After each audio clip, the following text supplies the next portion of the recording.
یہ لڑکیاں وہی امریکن بندریاں بن کے گھومنے والی جلسوں میں، یہ جنت میں جانے کا سپنا دیکھ رہی ہیں، جنت میں جانے۔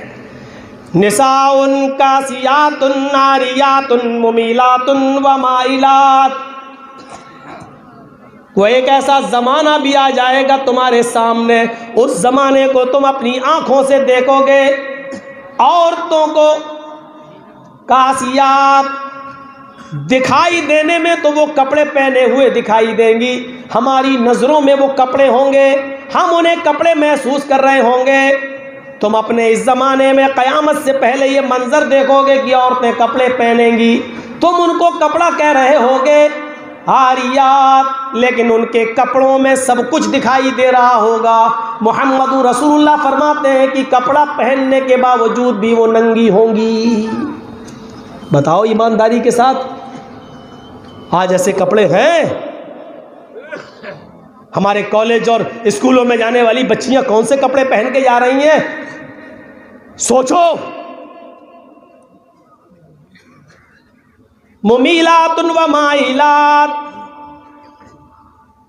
ایسا بناؤ سنگار کریں گی کہ ان کو دیکھے بغیر آدمی رہ ہی نہیں سکتا، لڑکا رہ ہی نہیں سکتا۔ ان کے میک اپ کو، بناؤ سنگار کو دیکھ کر وہ ان کی طرف مائل ہو جائے گا، مسکرا کر باتیں کرے گا، اور جیسی وہ ان کی طرف مائل ہوگا تو یہ بھی ان کی طرف مائل ہو جائیں گی۔ اس کو کہا جاتا ہے فرینڈ شپ، مائل ہونے کو فرینڈ شپ۔ کون ہے؟ دوست ہیں۔ فرینڈ لسٹ میں لڑکے ریکویسٹ بھیجتے ہیں لڑکیوں کو، کیا میری فرینڈ ہے، فرینڈ ہے۔ یہ اسلام میں نہیں چلتا فرینڈ، لڑکی بھی کہتی فرینڈ ہے، لڑکا ہو، اب وہ الگ بات، بوائے فرینڈ نہیں نہیں نہیں، دھیرے دھیرے کھلتی، ہاں بوائے فرینڈ۔ اب تو بہت آسانی سے شارٹ کٹ کا زمانہ، B F G F, girlfriend boyfriend. ممیلات، یہ ان کی طرف مائل ہوں گی، یہ ان کی طرف مائل ہوں گے، یہ لڑکے ان کی طرف جھکیں گے، یہ ان کی طرف جھکیں گی۔ لا يدخلن الجنت ولا یجدن ریحها، جب تم ایسی عورتوں کو دیکھو تو محمد رسول اللہ کا فرمان یاد کر لو، لا يدخلن الجنت، ایسی عورتیں جنت کے اندر داخل نہیں ہوں گی۔ بلکہ بعض لوگوں نے یہاں پر لا يدخلن کی جگہ لا يدخلن بھی لکھا ہے، معنی بدل جائے گا۔ عربی زبان میں جہاں حدیثیں لکھی گئی ہیں اس میں زبر زیر نہیں ہے، وہ لگانا پڑتا ہے۔ لا يدخلن الجنہ اگر یہ ہے تو اس کا ترجمہ یہ ہوگا کہ ایسی عورتیں جنت میں داخل نہیں ہوں گی، لیکن بعض محدثین نے اس کو یوں پڑھا ہے لا يدخلن الجنۃ، اگر لا يدخلن پڑھ لیا جائے تو اس کا ترجمہ یہ ہوگا ایسی عورتیں کبھی بھی کسی بھی حال میں ہرگز جنت میں داخل نہیں ہوں گی، یعنی عذاب دینے کے بعد بھی جنت سے نکالی نہیں جائیں گی، ہمیشہ ہمیشہ کے لیے جہنم میں جلیں گی۔ وَلَا يَجِدْنَ رِيحَهَا، جنت میں جانا تو بہت دور کی بات، یہ جنت کی مہک اور جنت کی خوشبو بھی نہیں پائیں گی، ان کو جنت کی خوشبو بھی نہیں ملے گی، جبکہ جنت کی خوشبو 40 سال کی مسافت تک آ رہی ہوگی۔ یعنی جنت کے دروازے سے ایک گھوڑا کھڑا کریے اور اس گھوڑے پر دوڑیے اور 40 سال تک گھوڑے کو دوڑائیے، 40 سال، سمجھ رہے ہیں؟ 40 سال، مولانا جرجیز کی پوری زندگی سے اب تک 40 سال، اتنا لمبا زمانہ گزاریے اور نان اسٹاپ، کہیں روکیے نہیں گھوڑے کو، اور وہ بھی جنت کا گھوڑا، یہاں کا نہیں، راستے میں کئی جگہ چارہ کھائے اور کئی جگہ لید بھی کرتا رہے اور بیمار ہو جائے۔ اس گھوڑے پر سفر کیا جائے تو 40 سال تک نان اسٹاپ دوڑتا رہے، 40 سال کے بعد وہ گھوڑا جہاں رکے گا جنت کی خوشبو وہاں تک آ رہی ہوگی، جنت کی خوشبو وہاں تک آ رہی ہوگی۔ اور اللہ کے رسول کہتے ہیں یہ عورتیں جنت کی خوشبو بھی نہیں پائیں گی، اس کا مطلب ان کے اور جنت کے درمیان اتنی دوری پیدا کر دی جائے گی کہ یہ 40 سال تک بھی اس گھوڑے پر بیٹھ کے سفر کریں تو وہ جنت میں نہیں پہنچ پائیں، اتنی دور کر دی جائیں گی کہ جنت کی خوشبو بھی نہیں پا سکتی۔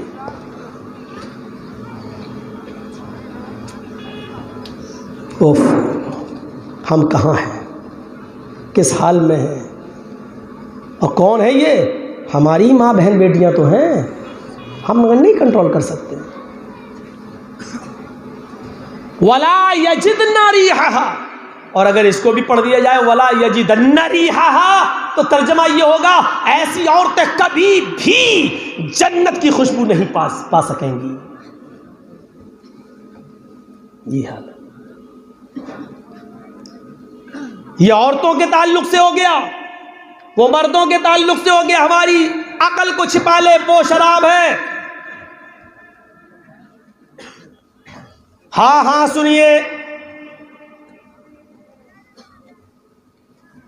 حضرت حمزہ جو اسلام لا چکے لیکن ابھی شراب حرام نہیں ہوئی، ایک گانا گانے والی گانا گا رہی ہے، بخاری شریف کی حدیث کے الفاظ ہیں، ایک گانا گانے والی گانا گا رہی ہے اور حضرت حمزہ شراب کے نشے میں دھت ہیں اور گانا گانے والی کے گانا سن رہے ہیں، بھیڑ لگی ہوئی ہے۔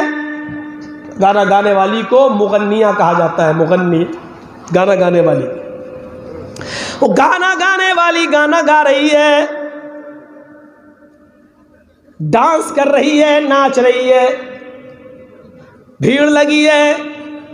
نبی اکرم کے چچا حضرت حمزہ اسلام تو لا چکے ہیں لیکن شراب کے نشے میں، اور شراب اس زمانے کی ہے، پی لی ہے جب حرام نہیں ہوئی تھی، حرام ہونے کے بعد تو پھر تو نہیں پیا کوئی، شراب کے برتن توڑ دیے، مٹکے توڑ دیے، پھینک دی لوگوں نے، پھر ہاتھ نہیں لگایا، ہم سے بیڑی سگریٹ نہیں چھوٹ رہی ہے، انہوں نے شراب کے مٹکے اور ڈرم بہا دیے۔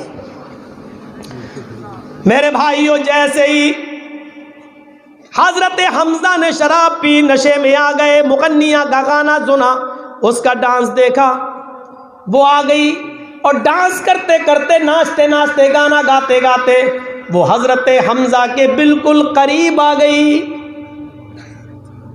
یہی ہوتا ہے شراب کے نشے میں، بیئر بار وغیرہ جو بمبئی میں کھلے ہیں، دلی میں کھلے ہیں، جا کر دیکھو۔ وہ آ گئی اور آتے ہی اس نے حضرت حمزہ کو چڑھا دیا۔ شراب کے نشے میں آدمی بہت جلدی چڑھ جاتا ہے، تھوڑی تعریف کر دو، چڑھا دیا۔ الا یا حمزہ للشرف النوائی، اے حمزہ تو تو موٹی اونٹنیوں کے لیے پیدا ہوا ہے، اے حمزہ تیرے کیا کہنے، تو تو موٹی اونٹنیوں کا مالک ہے۔ خوش ہو گئے شراب کے نشے میں، سمجھ گئے اونٹنی مانگ رہی ہے، اس کا گوشت تو چاہتی ہے۔ یہ اٹھایا خنجر اور بغل میں ہی حضرت علی رضی اللہ تعالیٰ عنہ کی اونٹنی گھاس چر رہی تھی۔ حضرت حمزہ آگے بڑھے اور انہوں نے وہ خنجر اس کے پیٹ میں داخل کر دیا، اس اونٹنی کا کلیجہ نکال لیا اور پورا کا پورا کلیجہ نکال کے لائے اور اس مغنیہ کو دے دیا۔ لے، وہ خوش ہو گئی، جو چاہ رہی تھی وہی ہوا۔ حضرت علی کو جب پتا چلا کہ حمزہ نے میری اونٹنی کا سینہ چاک کر دیا، پیٹ چاک کر دیا، کلیجہ پھاڑ دیا، وہ قریب آئے تو حضرت حمزہ سے کہنے لگے آپ نے میری اونٹنی کو، ان کو بھی الٹا سیدھا بولنے لگے، کل یہ ہو۔ حضرت علی اللہ کے نبی کے پاس آئے اللہ کے نبی ادھر آئیے اور میرے ساتھ انصاف کیجئے، حضرت حمزہ نے میری اونٹنی کا پیٹ چاک کر کے کلیجہ پھاڑ دیا۔ اللہ کے نبی صلی اللہ علیہ وسلم قریب آئے، آپ کو پتہ نہیں کہ حمزہ نے شراب پی رکھی ہے، آپ ان کے قریب پہنچے، آئے چچا جان، یہ آپ نے حضرت علی رضی اللہ تعالیٰ عنہ کی اونٹنی کا پیٹ چاک کر دیا، یہ کہتے جا رہے ہیں اور قریب ہوتے جا رہے ہیں۔ حضرت حمزہ ابھی بھی شراب کے نشے میں تھے، کہنے لگے تو کیا ہو گیا، جاؤ۔ کہا کیسے بات کر رہے ہو، ارے جاؤ تم سب میرے باپ کے غلام ہو۔ بخاری شریف کی حدیث کے الفاظ ہے، حضرت حمزہ نے کہا تم سب میرے باپ کے غلام ہو۔ کس کو؟ اللہ کے نبی صلی اللہ علیہ وسلم کو۔ اللہ کے نبی نے فرمایا اے علی، یہ شراب کے نشے میں ہیں، ابھی ان سے بات کرنا بیکار ہے، عقل مندی اسی میں ہے کہ ابھی یہاں سے چلو، جب تک ان کی شراب کا نشہ نہیں اترے گا یہ صحیح سے بات نہیں کریں گے، اور جب تک ان سے بات کی جائے تو یہ بے وقوفی ہوگی کہ ان کی گالیاں سنتے رہو، چلو چلو جب نشہ اترے گا تب بات کریں گے۔ چل دیے، بعد میں بات ہوئی ہوگی اور بدلہ دلوایا ہوگا۔ مجھے پورا واقعہ بتانے کا صرف مقصد یہ ہے کہ شراب کے نشے میں حضرت حمزہ بھی اتنے بے قابو ہو گئے کہ انہوں نے جناب محمد رسول اللہ کی عزت بھی نہیں کی۔ فرمایا تم سب میرے باپ کے غلام ہو، تم سب میرے باپ کے نوکر ہو، جاؤ یہاں سے، بھاگو یہاں سے۔ میرے بھائیوں، یہاں سے آپ اندازہ لگا سکتے ہیں کہ شراب انسان کو کس مقام پر پہنچا دیتی ہے۔ کیسے پی جاتا ہے انسان، کیسے اس کو ہاتھ لگا لیتا ہے، گلے سے اتار لیتا ہے۔ اب تو حرام ہو چکی ہے۔ مسند احمد کی ایک روایت یوں بھی ملتی ہے کہ ایک مرتبہ شراب جب حرام نہیں ہوئی تھی تو ایک صحابی نے شراب پی لی۔ یہ واقعہ بھی مدینے کی سرزمین کا ہے۔ جب اس صحابی نے شراب پی لی تو شراب کے نشے میں تمیز بھول گئے، فرق بھول گئے، انتر بھول گئے کہ کون میری بیوی ہے کون میری بیٹی۔ وہ آگے بڑھے اور آگے بڑھنے کے بعد بجائے اپنی بیوی کے انہوں نے اپنی بیٹی کا ہاتھ پکڑ لیا۔ شراب کے رسیا اور دل دادا لوگوں سنو، شراب کے جام پینے والوں سنو، شراب کو گلے سے اتارنے والوں سنو، ایک صحابی جن کی ایمانداری اور پاک دامنی پر ہمیں کوئی شک نہیں ہو سکتا ہے، جن کے پیروں میں لگی ہوئی مٹی بھی اگر ہمیں مل جائے تو یہ ہماری خوش نصیبی ہے، جن کے پیروں میں پہنا ہوا جوتا بھی اگر ہمیں نصیب ہو جائے تو یہ ہمارے لیے خیر و برکت کا باعث ہے۔ یہ صحابی جب شراب کے نشے میں بیوی اور بیٹی کا فرق بھول سکتے ہیں تو ہم اور آپ اتنے نیک تو نہیں ہیں، ہم اور آپ اتنے ایماندار تو نہیں ہیں، ہم اور آپ اتنے پاک دامن تو نہیں ہیں۔ شراب کے نشے میں اپنی بیوی کے بجائے اپنی بیٹی کا ہاتھ پکڑ لیا۔ وہ سمجھ رہے ہیں یہ میری بیوی ہے، اس کے ایسی جگہ پر ہاتھ رکھنے لگے جو مناسب نہیں تھا، پکڑا اور اس کو پکڑ کر اپنے روم کی طرف لانے لگے، چل ادھر آ چل ادھر آ، کیونکہ شراب پینے کے بعد انسان کو اس چیز کی ضرورت پڑتی ہے، وہ آدمی شہوت کی طرف بھاگتا ہے، پھر چاہے جائز و ناجائز کوئی بھی ہو وہ چاہتا ہے کہ ہمیں اس چیز کی جو طلب ہے وہ حاصل ہو جائے۔ وہ بہن اور بیٹی کا فرق بھول جاتا ہے، وہ انسانیت کو تار تار کر دیتا ہے۔ حضرت صحابی رسول ہیں، یہ اپنی بیٹی کو بیوی سمجھنے لگے اور ان کا ہاتھ پکڑ کر ان کو کھینچنے لگے۔ اتنے میں بیوی کی نظر پڑ گئی، یہ میری بیٹی کو کھینچ رہے ہیں۔ وہ آتی ہے اور اپنی بیٹی کا ہاتھ چھڑا کر دھکا دیتی ہے، یہ صحابی زمین کے اوپر گرتے ہیں، بیٹی اپنے ماں کے سینے سے چپک جاتی ہے۔ بیوی نے اپنی بیٹی کو اپنے روم میں کیا اور اس آدمی کو اپنے شوہر کو ایک کمرے میں بند کر دیا، باہر سے کڑی لگا دی۔ جب شراب کا نشہ اتر گیا، دماغ ٹھکانے آ گیا تو یہ اندر سے دروازہ ٹھوکنے لگا۔ بیوی نے دروازہ کھولا تو اپنی چپل اتار کر اس کو پیٹنے لگا، تو نے دروازہ کیوں بند کر دیا؟ میری ظہر بھی نکل گئی، میری عصر بھی ختم ہو گئی، نماز کا خیال ہے، میری ظہر بھی نکل گئی، میری عصر چلی گئی۔ پھر مارا، بول ایسا کیوں کیا؟ بیوی نے کہا جب تھک جاؤ تو بتا دینا، تب تک مارو میں تم سے اف بھی نہیں کروں گی۔ اس نے چپل پھینک دی اور کہا بیوی مجھے افسوس ہے اس بات کا کہ تم نے مجھے بند کر دیا، میری ظہر اور عصر کی نماز چھوٹ گئی۔ بیوی کہتی ہے تمہیں معلوم ہے کہ آج تم نے کیا حرکت کی ہے؟ تمہیں معلوم ہے کہ آج تم نے کیا حرکت کی ہے؟ کہا نہیں، کیا ہوا؟ کہا آج تم نے شراب پی لی تھی۔ کہا وہ تو میں روزانہ پیتا ہوں، آج پی لی تو کیا ہوا؟ نہیں میرے شوہر، آج تم نے کچھ زیادہ ہی پی لی تھی۔ ارے کبھی کم کبھی زیادہ، یہ تو ہوتا رہتا ہے، ہوا کیا؟ نہیں، اے میرے سرتاج، اے میرے ہسبینڈ، اے میرے شوہر، آج تم نے کچھ اتنی زیادہ پی رکھی تھی کہ بیوی میں اور بیٹی میں، وائف میں اور ڈاٹر میں فرق نہ کر سکے، بیوی اور بیٹی میں انتر نہیں کر سکے۔ آج تم نے میری وجہ، میری جگہ پر تم نے میری بیٹی کا، اپنی لاڈلی کا، اپنی پیاری بچی کا ہاتھ پکڑ لیا، اس کو کھینچنے لگے، اس کو میرے درجے پر رکھ کر بیوی سمجھ کر اس کو اپنے کمرے میں لانے لگے۔